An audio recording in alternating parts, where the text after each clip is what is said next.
He called her worthless in front of his billionaire friends. 6 months later, he was begging at her door. There's a type of person who believes love is a transaction. That affection can be bought with the right watch, the right address, the right last name, that another human being's worth can be calculated like an investment portfolio.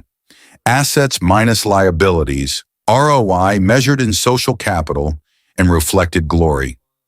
Marcus Chen was that person, and for 3 years he treated Eleanor Morrison like she was depreciating property. But here's what's strange about people who think in transactions. They never account for what happens when someone stops playing by their rules. When the ledger gets flipped, when the person they've been quietly underestimating turns out to be the most expensive mistake of their life.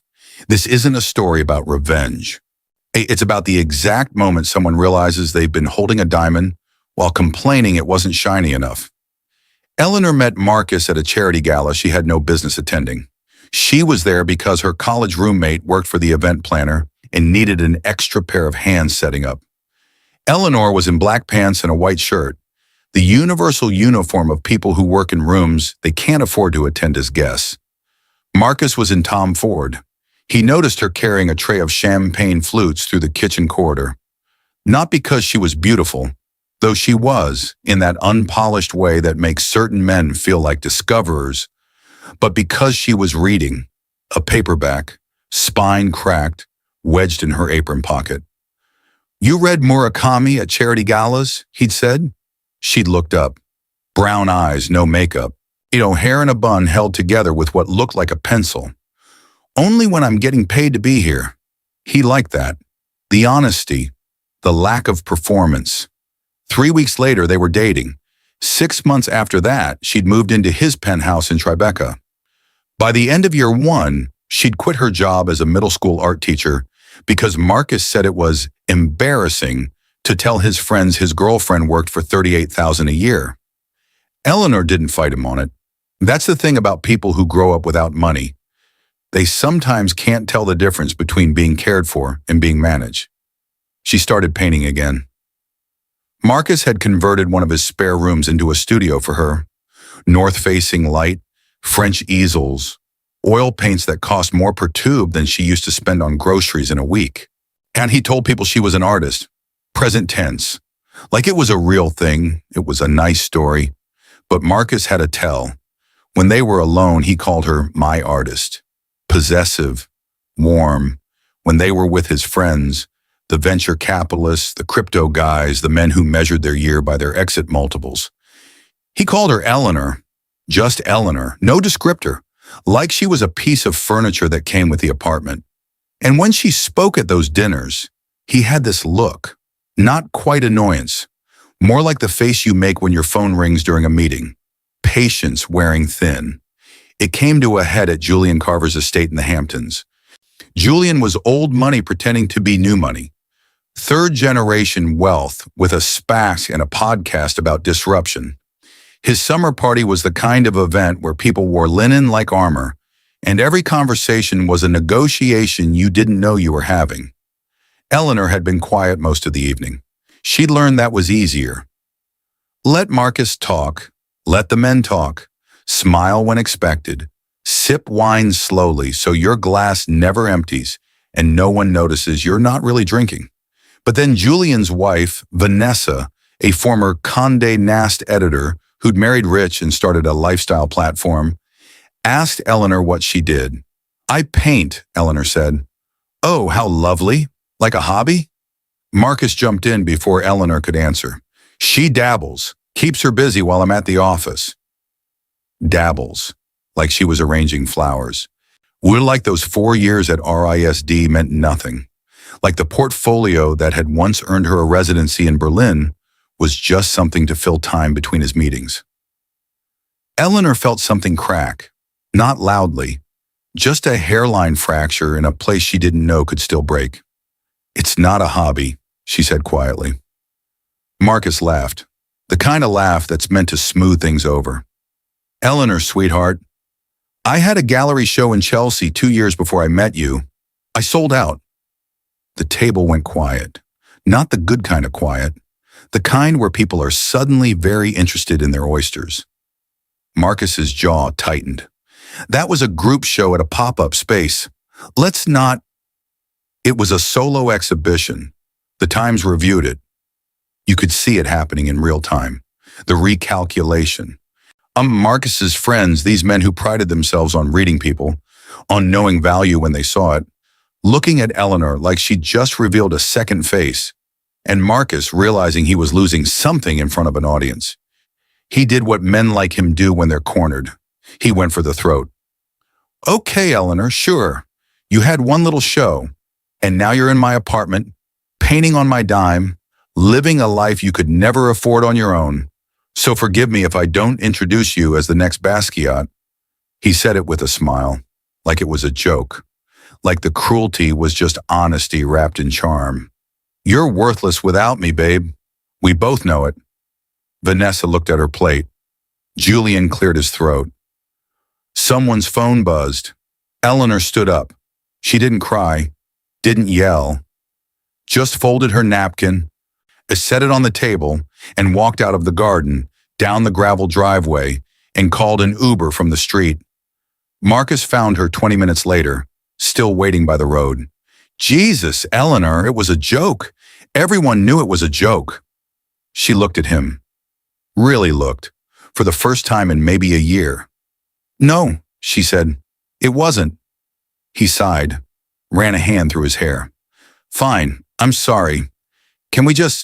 Let's go back inside. We'll leave early. I'm done, Marcus. Done with the party? Yeah, I got that. Done with you. He laughed. Actually laughed. You're breaking up with me because I made one comment at a dinner party? I'm leaving because you meant it. She got in the Uber. Marcus didn't follow.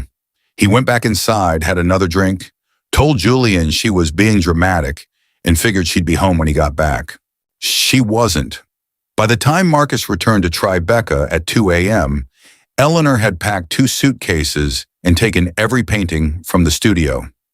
She left the furniture, the clothes he'd bought her, the jewelry. She took her work, and she disappeared. Not dramatically. She didn't block him or send a manifesto. She just moved in with her old roommate in Bed-Stuy, got a job bartending 4 nights a week, and went back to painting like her life depended on it. Because it did. Here's what Marcus didn't know. Eleanor had been talking to a gallery owner in Los Angeles for 8 months. A small place in Culver City, nothing fancy, but the owner, Miranda Cole, had seen Eleanor's old work online and reached out. They'd been having conversations, quiet ones, the kind Eleanor never mentioned because Marcus had a way of making her dreams feel small. 2 weeks after the Hamptons, Eleanor sent Miranda her new paintings, Oil on Canvas, a series called Interiors, rooms with no people, just the evidence of them, an unmade bed, a champagne glass with lipstick on the rim, a man's watch on a marble countertop next to a woman's earring. Elegant, haunting. Every painting looked like the moment after something ended. Miranda called her the same day. I want all of them, and I want to build a show around you. Here's the question I keep coming back to. When someone diminishes you for years and you finally walk away, do you owe them the truth of who you're becoming? Or is your silence the only answer they've earned? Drop your take below. I'm genuinely curious where you land on this. The show opened 4 months later. Marcus had no idea. Eleanor hadn't posted about it. Warren hadn't sent announcements to anyone in his world. She'd built this comeback quietly, brick by brick, without an audience. But art has a way of traveling. Miranda knew people.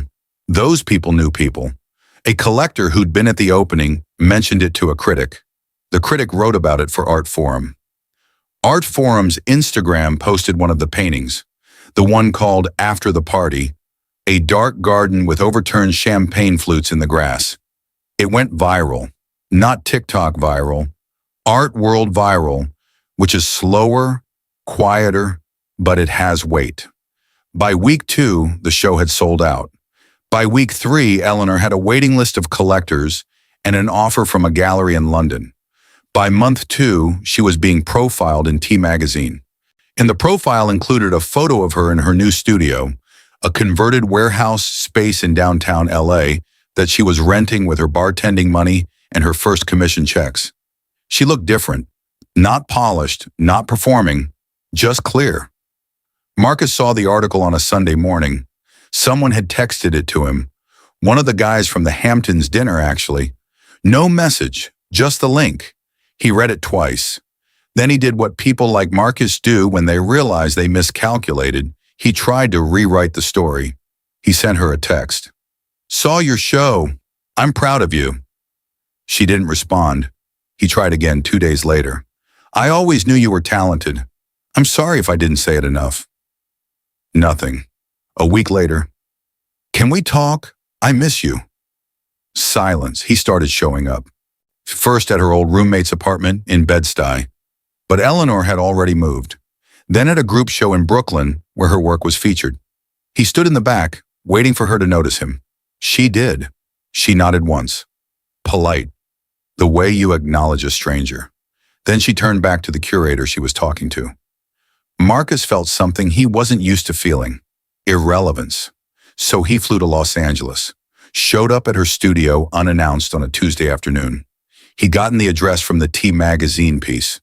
Journalists love a good detail. Eleanor was painting when he knocked. She answered the door in an old shirt covered in cadmium red, hair tied back, no makeup.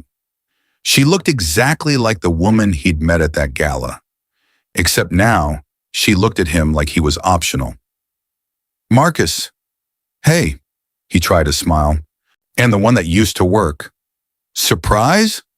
"I'm working." "I know, I was in town, and I wanted to see you. To talk." "We don't have anything to talk about." "Eleanor, come on, I messed up. I know I did, but what we had, she said, was you treating me like set dressing for 3 years, and me letting you." "That's not fair," she almost laughed. "You called me worthless in front of your friends." "I was drunk. I didn't mean it." "You did." She said it without anger, just fact. "You meant it. Maybe not the word, but the feeling. You thought I was less than you. And I stayed anyway because I thought love was supposed to be hard, that I was supposed to earn it." Marcus's throat tightened. "I came here to apologize." Okay. You can apologize. I'm listening." He opened his mouth, then closed it. Because he realized he didn't actually know how. If you're still here, it's because you know this feeling. That moment when you realize someone's sorry they lost you, not sorry for how they treated you. This is what we do here at Empire Stories. We don't just tell you what happened. We take you inside the moments that change people. Hit subscribe if that's the kind of story you want more of. Because what happens next, you need to hear it. Eleanor waited. Marcus tried. "I'm sorry I didn't see you. Really see you. I'm sorry I made you feel small. And I'm sorry it took you leaving for me to understand what I had." She nodded slowly. "That's a good apology." "So, but it doesn't change anything." "Eleanor, you didn't love me, Marcus. You loved the idea of me. This quiet, grateful girl who fit into your life without taking up space. And when I stopped being that, you panicked. Not because you missed me, because you hate being wrong." He felt it then, the ground shifting. "That's not true. You're here because I'm successful now, because I'm being written about, because your friends know my name. If I was still bartending and painting in a bedroom, you wouldn't have gotten on that plane." "I would have." She smiled, sad but sure. "No, you wouldn't." He stood there, in her doorway, with nothing left to say. Eleanor's voice softened, not because she forgave him, but because she'd forgiven herself. "I hope you find someone who makes you feel the way you wanted me to make you feel. Like you're more than you are. But I'm done being smaller so someone else can feel big." She closed the door. Not a slam, just a close. Marcus stood outside for a long time. He thought about knocking again. Thought about all the things he could say, promises he could make, changes he could claim. But he didn't, because somewhere, In the part of him that still had sense, he knew. Eleanor wasn't a door you got to knock on twice. 6 months later, Eleanor's London show opened at the Saatchi Gallery. The series was called The Cost of Keeping Quiet, and it sold out before the opening night ended.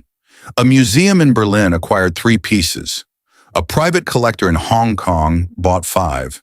She didn't go back to New York. She bought a small house in Laurel Canyon with a garden and light that lasted until 7 p.m. She painted every day. She dated a screenwriter for a while, someone who asked about her work and actually listened to the answers. It didn't last, but it was kind, and that mattered. And Marcus stayed in Tribeca. He dated other women, younger mostly, the kind who looked good in photos at benefits. But he had this habit now. When he met someone new, he'd ask what they did, and when they answered, he'd pause. Just for a second. Like he was checking himself. Like he was trying not to repeat a mistake he still didn't fully understand he'd made. Here's the thing about worth. It doesn't change based on who's looking. Eleanor didn't become valuable when her paintings sold. She didn't become someone when the profiles ran. She was always that person. The world just needed time to catch up. And Marcus? He learned what a lot of people learned too late, that you can spend years with someone and still never actually see them. That love without respect is just possession with better lighting. And some people realize that in time to fix it. Some people realize it standing outside a closed door in Los Angeles, holding an apology no one asked for.